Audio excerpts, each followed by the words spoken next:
Assalamualaikum warahmatullahi wabarakatuh. Tak bengah huronyo. Tuan-tuan. Meja jip kopi dua ni. Jadi urun drone tanggal 20 tu uro Senin.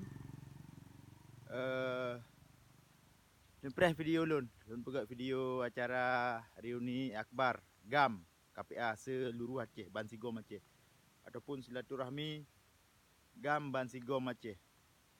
Untuk uro Senin lun pegat video. Pegat video akan lun share supaya urun drone yang di luar negara dia nonton, dia galan, dia ngiang melalui video lun. Bak channel YouTube Imran Pasir.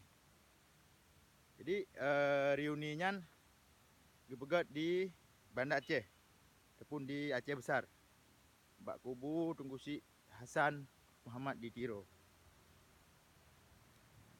Walaupun hana habis untuk negalan rangkaian acara haji, namun video lun pegat mempadu-padu boh ada hana habis negalan untuk nutupulah pokok ji iban kondisi iban hasil akan luncok yang penting-penting itu. Lung pegat video kurung drone.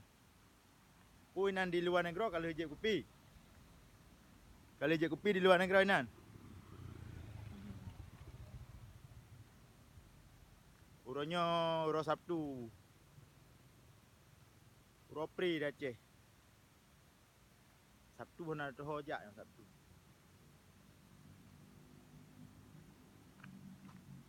Abu Cik kai piyo Abu Cik. Hana leji hina ulama, hana leji hujat ulama. Tinggal dengan minta viral, minta nan muntra malik izirbu malim.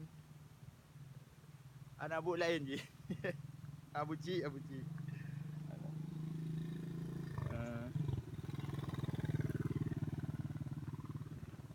Jadi buat tuan nonton video lun tu uro Senin.